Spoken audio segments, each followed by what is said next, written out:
राणा अशरफ ने, राणा हनीफ मरहूम ने इनको ऐसी नथ डाली हुई थी कि इनमें इखलाक की जरूरत ही नहीं थी कि ये उनको फेस कर सकते।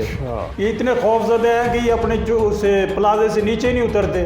तू जो ये बताता है ना यहाँ बैठ के कि मैंने जी 6 हज किए हैं और 16 उम्रे किए हैं, मैं झूठ नहीं बोलता, वो तेरे सबसे बड़े झूठ तो ये है। तो भाई ये सदारत जो है मेरे लिए क्या अहमियत रखती है? मैं ऐसी सदारतों का ना मुझे ज़रूरत है। मैं MBA लेवल का बंदा हूँ, मुझे क्या ज़रूरत है ये इस तरह की ओछी हरकतें जिस तरह ये लोग करते फिर रहे हैं। जो बंदा खाना काबे में खड़े होकर हलफ की पासदारी नहीं करता, झूठ बोलता है, तो वो ये स्टूडियो में बैठ के या प्लाजे में बैठ के वो कैसे सच बोलेगा? आप जो जीते हुए ताजिर हैं उनको जब हाथ पकड़ के मस्जिद में लेकर जाएंगे और उनसे हलफ लेंगे और कहेंगे कि जी सदर का आपने वोट मुझे देना है, तो ये तो एक इंतहाई गैर पार्लिमानी हरकत नहीं है? अभी शेख साहब इसको अगर किसी चक्कर में डाल के लोगों को किसी सियासत की तरफ ले जाना चाहते हैं या किसी तरफ इसको खींचना चाहते हैं, तो ये उनकी गद्दारी होगी उसके साथ, ताजरान के साथ। बाप के हवाले से खबरें आती हैं कि जी आप तो आप नवानी और आपकी बड़ी अटैचमेंट हो गई थी और आपके मामलात तय हो गए थे और फिर उसके अंदर थोड़ी डिस्टर्बेंस आ गई, तो पॉलिटिक्स में तो आप खुद इंटर हैं। फूल का निशान हमारा है, पहले दिन से हमारा है। शेख साहब का होता तो वो फूल ग्रुप से ही लड़ते ना, अलखैर ग्रुप को वो करते, इसी से लड़ते। हर वक्त वो ये सोचता है कि जितने भी होते हैं ना ये सब मेरे पास हों और सब मेरे महकूम हो, मेरी हुकूमत हो। राणा अशरफ साहब ने ये जो स्टे लेने की कोशिश की थी कि इलेक्शन रुक जाए, आप इस स्टे की कोशिश को किस नज़र से देखते हैं? तो ऐसा तो नहीं होगा कि आप जब सदारत का वक्त आए तो आप उनको खड़ा करें, जी हमारे तो राणा अशरफ साहब हैं, तो जो इनको सदर बनाना चाहता है वोट दे दो। ये हमेशा चोर दरवाज़ों की सियासत करता है। इसने कभी भी ये इलेक्ट होकर, मेरा चैलेंज है, ये आए किसी बाजार से इलेक्शन मेरे मुकाबले में लड़के दिखाए, मैं इसको देखता हूँ। थोड़ा सा ज़रा ये बता दीजिए कि ये अगर सदारती इलेक्शन के अंदर अगर ये फ्लोर क्रॉसिंग हो गई तो उसके सदैव आपके लिए भी कुछ किया है?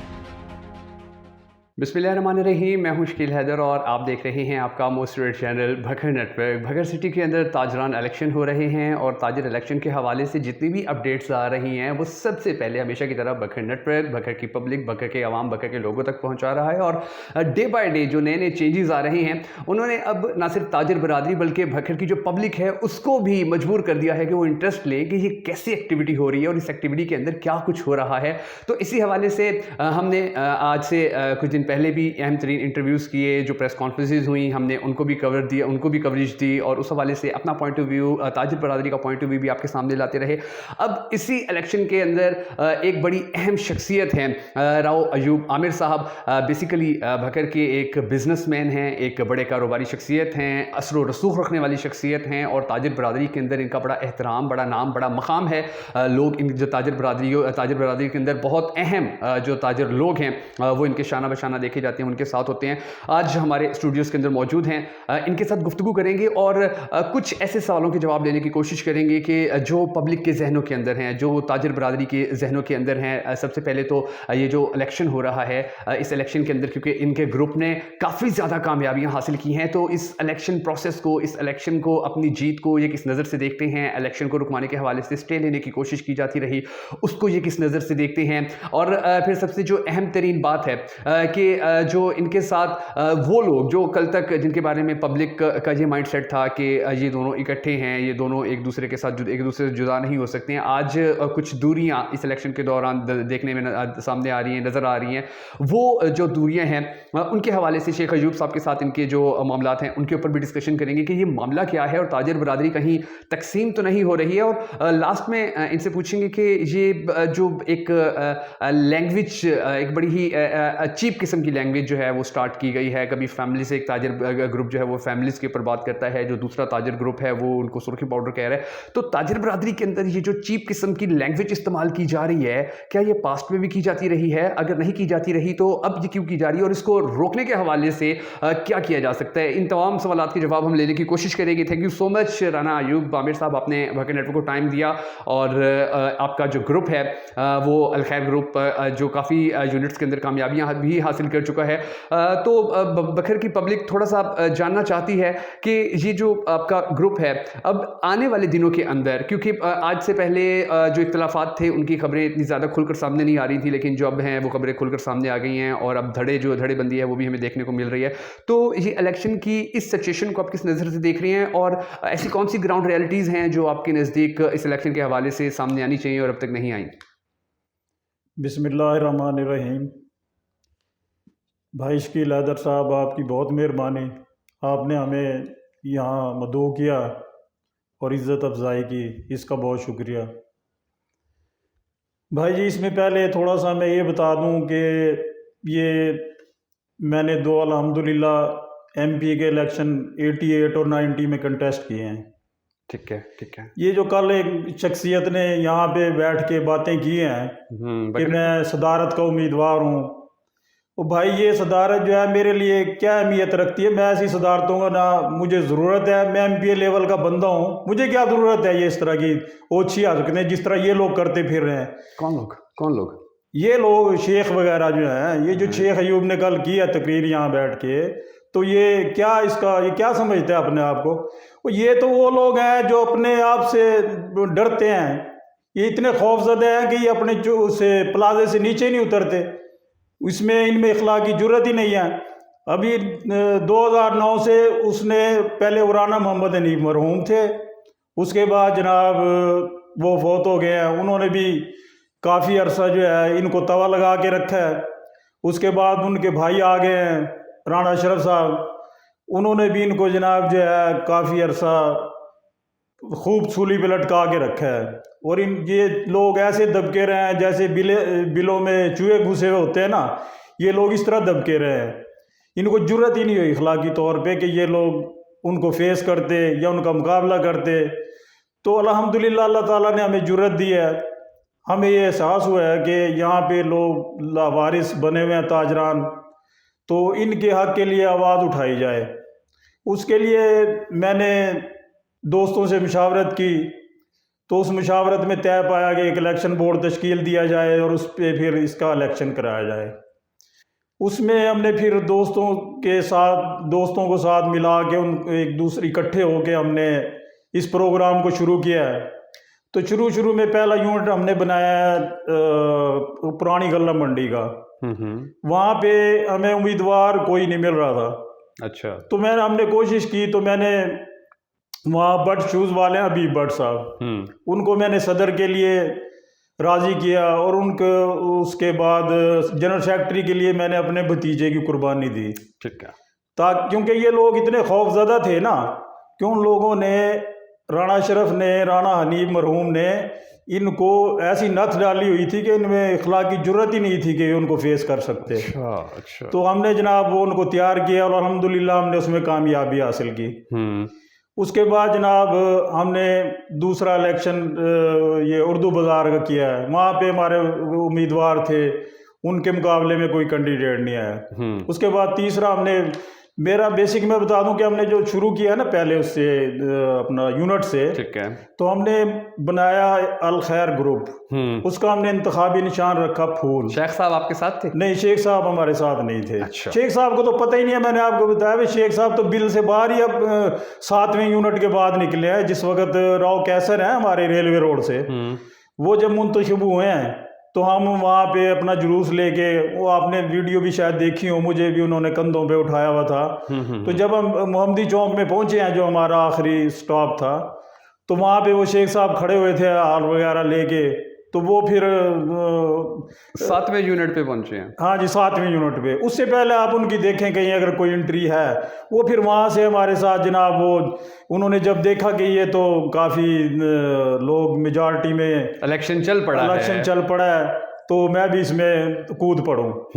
तो वो फिर जनाब उन्होंने साथ चल पड़े। वहाँ से वो पैदल चले हैं और डाखाने तक पैदल धक्के खाते हुए लोगों के गए हैं, सिर्फ इसलिए कि मैं इसमें अपने आप को एंट्री डाल सकूं इसकी। हालांकि वो कभी प्लाजे से उतर के नीचे चलते ही नहीं। तो वो फिर धक्के खाते हुए लोगों के वहाँ तक गए हैं, डाखाना तक, ये राव कैसर की दुकान से भी आगे, बल्कि डाखाना चौक तक। वहाँ से फिर वो उसी तरह पैदल आए अकेले। फिर उनको कोई छोड़ने नहीं आया। अगर वो उनकी कोई हैसियत होती तो ज़ाहिर है कोई छोड़ने तो आता उनको, वहाँ से पैदल खुद ही फिर अकेले आए हैं। तो हमने ये इलेक्शन जो कराए हैं, उसमें दूसरा इलेक्शन, तीसरा इलेक्शन हमने कैंडिडेट अपने नामजद किए हैं, उनको इलेक्शन लड़ाया अल खैर ग्रुप का। मैं क्योंकि देखे ना, अब उस वक़्त जो साथी थे हमारे साथ, उन्होंने मुतफिका तौर पर हमारा मशवरा तय हुआ। उन्होंने कहा आप बानी हैं इसके अलखैर ग्रुप जो हमने बनाया है, तो आप ही इसके सरपरस्त होंगे। तो मुझे सरपरस्त बनाया गया। तो मैंने एज ए सरपरस्त उसका जो है, क्योंकि और बंदा कोई होता तो वो सरपरस्ती करता ना, या बनता सरपरस्त। मैं था तो मैं सरपरस्त बना ना। अगर वहाँ शेख अयूब होता तो वो शेख सरपरस्त बनता। तो उसने जब देखा अभी ये तो अब देख पक गई है, भाई मैं भी इसमें हाथ मार लूँ। लेकिन मैं ये उसको बता देना चाहता हूँ कि तू जो ये बताता है ना यहाँ बैठ के कि मैंने जी 6 हज किए हैं और 16 उम्रे किए हैं, मैं झूठ नहीं बोलता। वो तेरे सबसे बड़े झूठ तो ये है कि तूने लोगों को कहा कि जी वो सदारती इलेक्शन का उम्मीदवार है राना अयूब। वो भाई मैंने जब अपने किसी यूनिट से, ये 7-8 यूनिट हुए हैं शकील साहब जी, इसमें मैंने किसी भी यूनिट से बतौर सदर हिस्सा नहीं लिया। और जो हमारा इसका मंशूर है उसमें यह है कि जो सदर बनेगा अपने यूनिट से वही सदर का इलेक्शन लड़ेगा, और जो जनरल सेक्रेटरी है वो जनरल सेक्रेटरी का इलेक्शन लड़ेगा। तो मैंने जब उसमें सदर के इलेक्शन के लिए मैंने अपने ही बाजार से हिस्सा नहीं लिया, तो मैं कैसे सदर का उम्मीदवार हूँ? ये इसने सारा गलत प्रोपेगेंडा किया है। लोगों को सिर्फ ये ताजरान का जो मैंडेट है उसको किसी तरह के इनसे दूर किया जाए। नहीं राव साहब आप तो उन्होंने अब इंटरव्यू मैंने उनका लिया है, तो उन्होंने अंदर ये भी कहा कि आप तो लोगों को जो है वो मस्जिदों के अंदर लेकर जा रहे हैं, हलफ उठवा रहे हैं। थोड़ा सा ज़रा मुझे ये बता दीजिए कि आप जो जीते हुए ताजिर हैं उनको जब हाथ पकड़ के मस्जिद में लेकर जाएंगे और उनसे हलफ लेंगे और कहेंगे कि जी सदर का आपने वोट मुझे देना है, तो ये तो एक इंतहाई गैर पार्लिमानी हरकत नहीं है? उसमें मैंने आपको बताया है ना कि ये सब बातें वो झूठ बोल रहा है। अच्छा। उसकी ताज़ा ये ले लें, आप ताज़ा इंटरव्यू देख लें राना अशरफ साहब का। उसमें उन्होंने कहा है कि इस बंदे ने मेरे भाई के साथ खाना काबा में जो है ना हलफ उठाया था और इसने हलफ की पासदारी नहीं की। तो जो बंदा खाना काबा में खड़े होकर हलफ की पासदारी नहीं करता, झूठ बोलता है, तो वो ये स्टूडियो में बैठ के या प्लाजे में बैठ के वो कैसे सच बोलेगा? आप राना अशरफ साहब की इस बात की तायद करते हैं कि जो उन्होंने कहा था कि मेरे भाई के साथ इन्होंने काबा में खड़े होकर हलफ लिया और फिर उस हलफ से मुकर गए? उसकी इन्होंने तरदीद की है? अगर इन्होंने तरदीद की है तो मुझे बताएं, शेख साहब ने कोई तरदीद की है तो। गुड। हाँ, तरदीद अभी तक तो सामने नहीं आई है। अच्छा, थोड़ा सा ज़रा मुझे ये बता दीजिए कि अलखैर ग्रुप है अब तक कितने यूनिट्स के अंदर जो है पार्टिसिपेट कर चुका है, कितने यूनिट्स जीत चुका है, कितने यूनिट्स हार चुका है, ताकि पब्लिक को जो बाकी ताजिर बरादरी उनको पता चले कि कौन सा ग्रुप कहाँ खड़ा हुआ है? इसमें हमारे जो है ना अलखैर ग्रुप से फूल ग्रुप पे हमारे जो हमारा इंतखाबी निशान है उस पर तकरीबन 9 लोग कामयाब हुए हैं सदर जो है। तो इंशाल्लाह सब हमारे साथ हैं, क्योंकि उन्होंने पार्टी से एक ग्रुप से इलेक्शन लड़ा है, हमारे निशान से इलेक्शन लड़ा है। जहाँ तक शकील साहब बात है हलफ की कि वो कुछ सबूत दिखाएं, जो मस्जिदों की बात करते हैं ना कि मस्जिदों में कोई एक सबूत सामने लेके आए। मैंने किसी से मैंने लिए 1-2 बंदों से इसलिए हलफ लिए हैं कि वो बंदे नाकाबिल एतबार थे। हम चाहते हैं कि जिससे भी जो हलफ भी नहीं लिया मैंने, वो ये झूठ बोलता है। नहीं, सदारत के ऊपर उन्होंने कहा हलफ नहीं झूठ है, बिल्कुल झूठ है। मैं सदर का उम्मीदवार ही नहीं हूँ, वो कैसे कहता है? मैंने इस चीज़ का हलफ लिया कि आप ताजरान की नुमाइंदगी करेंगे, आप इन ताजरान को छोड़ के किसी सियासी ग्रुप को ज्वाइन नहीं करेंगे। इस चीज़ का मैंने उनसे हलफ लिया है। तो उसमें हलफ लेना कौन सा इतना आसान थोड़ा ही होता है। अब मैं आपको कहूँ कि आप हलफ दे दें, आप दे देंगे ऐसे? ये हलफ अपनी मर्जी से होता है, बंदा उस पर कोई एग्री होता है तो वो देता है। बाकी वो भी एक कोई मस्जिद में किसी से हलफ नहीं लिया गया, ये सब उसका झूठ है। उसके अंदर ना इतनी दुनिया की हवस और लालच भरी हुई है ना, बड़ा साजिशी बंदा है ये। हर वक्त वो ये सोचता है कि जितने भी होते हैं ना ये सब मेरे पास हों और सब मेरे महकूम हो, मेरी हुकूमत हो। ये इस तरह का साजिशी ज़हन का बंदा है। अच्छा, राव साहब आपने अभी बताया कि आपने हलफ लेने की जो वजह है वो आपने वजह बताई कि आप लोगों को भरोसा नहीं था, और आपने कहा कि वो आपके जो लोग हैं वो किसी पॉलिटिकल ग्रुप को उनके लिए फिर काम नहीं करेंगे। तो थोड़ा सा ज़रा ये बता दीजिए कि एक जानिब तो आप अपने उन जो जीते हुए उम्मीदवार हैं उनसे हलफ ले रहे हैं कि इस चीज़ का हलफ दो कि आप फिर पॉलिटिक्स या किसी पॉलिटिकल लीडर या पॉलिटिकल ग्रुप में नहीं जाओगे, और दूसरी जानिब आपके हवाले से खबरें आती हैं कि जी आप तो नवानी और आपकी बड़ी अटैचमेंट हो गई थी और आपके मामला तय हो गए थे और फिर उसके अंदर थोड़ी डिस्टर्बेंस आ गई, तो पॉलिटिक्स में तो आप खुद इंटर हैं। नहीं, मैं इसमें सियासी वाबस्तगियाँ तो हर बंदे की होती है, लेकिन हमने जो शुरू दिन से ये काम स्टार्ट किया था ना, हाँ। ये हमने किया था खालिस्तन ताजरान के लिए। अच्छा। उसमें बिला तफरीक कि इसमें ये किस ग्रुप का है बंदा, आप बाजार से जाके पता कर सकते हैं कि जितने भी बाजार में हमने बंदे अपने इलेक्शन में उतारे हैं वो किसी भी एक ग्रुप से नहीं है। वो हमने हर बंदे को नुमाइंदगी दी, हर बंदे को हमने कहा कि आए और इस प्रोसेस को जो तकरीबन 2009 से अब तक रुका हुआ था इसको शुरू किया जाए, ताकि ताजरान को उनकी हकीकी नुमाइंदगी मिले और ताजरान जो है वो अपना हक रायदा इस्तेमाल कर सकें। आप उसका ये हमारी शकील साहब यही बहुत बड़ी कामयाबी है कि हमने जो काम कोई नहीं कर सकता था, हाँ। ये मैं चैलेंज से कहता हूँ। और आपने भी देखा होगा, आप इसी इधर ही रहते हैं, इसी माशरे में, आपने इसी शहर में कोई इतना बड़ा 1.5-2 लाख की आबादी का सारा हमारा शहर है, उसमें आप हर बंदे से पूछे जाके भी ये शेख जो है सिवाय इसके जो ये कैसर वाला इंसिडेंट हुआ है इसके अलावा अगर ये कहीं नज़र आया है कोई मुझे दिखा दें किसी भी उस पर। ये तो ये हमेशा चोर दरवाज़ों की सियासत करता है। इसने कभी भी ये इलेक्ट होके, मेरा चैलेंज है, ये आए किसी बाजार से इलेक्शन मेरे मुकाबले में लड़के दिखाए, मैं इसको देखता हूँ। तो ये इन साजिशी लोग हैं, इन्होंने तो साजिशें करनी है। ये चाहते हैं अब इसको जो ये ताजरान का मैंडेट है ना, इसमें आप देखें भाई कई हल्के हमारे ऐसे हैं उनमें 100% वोट कास्ट हुए हैं। अच्छा।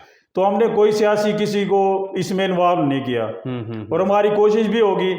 अभी शेख साहब इसको अगर किसी चक्कर में डाल के लोगों को किसी सियासत की तरफ ले जाना चाहते हैं या किसी तरफ इसको खींचना चाहते हैं तो ये उनकी गद्दारी होगी उसके साथ, ताजरान के साथ। थोड़ा सा क्योंकि अभी अब तक की जितनी भी एक्टिविटीज़ सामने आई हैं उनके अंदर एक बड़ी अहम एक्टिविटी इस चीज़ को देखा जा रहा है कि जो राना अशरफ साहब हैं उन्होंने स्टे लेने की कोशिश की कि ये इलेक्शन किसी तरीके से रुक जाए। राना अशरफ साहब ने ये जो स्टे लेने की कोशिश की थी कि इलेक्शन रुक जाए, आप इस स्टे की कोशिश को किस नज़र से देखते हैं? उसमें उनकी कोशिश है कि हम इसको जो ये यूनिट वाइज इलेक्शन है ना जो हमने शुरू किया है तो इसको रुकवाएं। लेकिन अल्हम्दुलिल्लाह इंशाल्लाह हम उस स्टे को भी देखेंगे, उसकी कानूनी मुशावरत भी करेंगे भी उसकी क्या सूरत हाल उनको है। ऐसा करना चाहिए था जी, उनको ऐसा करना चाहिए था। नहीं, उनको ऐसा नहीं करना चाहिए था क्योंकि ये एक जमहूरी अमल है। इसमें बड़े अरसे के बाद लोगों को मौका मिला है कि वो अपने आप हक रायदा इस्तेमाल कर सकें और अपने आप को कह सके कि हम ताजिर हैं। अब क्योंकि अब देखें बेसिकली ऐसा है कि अब दो अयूब जो हैं, अब मतलब आप आमने सामने ज़्यादा, आप दोनों आमने सामने आ गए।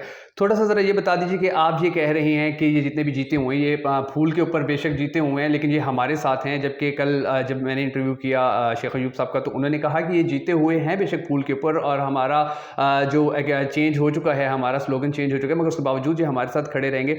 तो थोड़ा सा ज़रा ये बता दीजिए कि ये अगर सदारती इलेक्शन के अंदर अगर ये फ्लोर क्रॉसिंग हो गई तो उसके सदैव आपके लिए भी कुछ किया है? हाँ, उसके लिए हम फिर जो कानूनी कार्रवाई होती है जो उसमें हमारे है शेड्यूल में, अच्छा, उसके मुताबिक हम इनके खिलाफ कार्रवाई करेंगे जो सदूर फ्लोर क्रॉसिंग करेंगे। ठीक है। क्योंकि अल खैर ग्रुप हमारा है, फूल का निशान हमारा है, पहले दिन से हमारा है। शेख साहब का होता तो वो फूल ग्रुप से ही लड़ते ना, अल खैर ग्रुप को वो करते, इसी से लड़ते। इससे आप साबित होता है आपके सामने है कि वो उसने अब कुर्सी वो कुर्सी रख ले, मेज़ रख ले, जो रख ले, इंशाल्लाह मेरे उम्मीदवार हर उसमें खड़े हैं फूल के ग्रुप से, मेरे अल खैर ग्रुप से, और इंशाल्लाह वो हर जगह जो भी आए, शेख आ जाए, उसका कोई और आ जाए, हम इंशाल्लाह हर जगह मुकाबला करेंगे और कर रहे हैं। मेरे उम्मीदवार हैं, मेन बाज़ार में भी इलेक्शन हो रहे हैं, ये मुस्लिम बाज़ार में हो रहे हैं, उमर फारूक रोड पे हो रहे हैं, जहाँ भी हैं देखें आप, वहाँ पे अल खैर ग्रुप फूल के निशान से, जिसका मैं सरपरस्त आला हूँ, वो वहाँ पे हिस्सा ले रहे हैं। तो शेख ने अब कोई चोर दरवाजे से अगर घुसने की कोशिश की है तो आए, मुकाबला करे, हम तो उससे नहीं मना करते। और भी लोग हैं, ये भी आए, इसकी हैसियत क्या है वो इसको पता चल जाएगा। ठीक है, थोड़ा सा ज़रा ये बता दीजिए कि देखिए शेख अयूब साहब के साथ तो अब आपका एक किस्म का कट ऑफ हो ही गया इस इलेक्शन के दौरान, और जो राना अशरफ साहब हैं इन फ्यूचर आप उनके साथ आप मिल सकते हैं, उनके साथ आप लोगों का इत्तेहाद हो सकता है। ऐसा तो नहीं होगा कि आप जब सदारत का वक्त आए तो आप उनको खड़ा करें जी हमारे तो राना अशरफ साहब हैं तो जो इनको सदर बनाना चाहता है वोट दे दे? नहीं, इसमें ऐसी कोई बात नहीं है, क्योंकि हमने पहले जो इलेक्शन शुरू कराए हैं वो इसी बुनियाद पे कराए हैं कि वो राना अशरफ साहब थे, वो नॉन इलेक्टेड, तो उसमें हमने उनके खिलाफ जद्दोजहद की है। हम उस अपनी जद्दोजहद को सबूताज तो नहीं करेंगे या लोगों की उम्मीदों पे पानी तो नहीं फेरेंगे।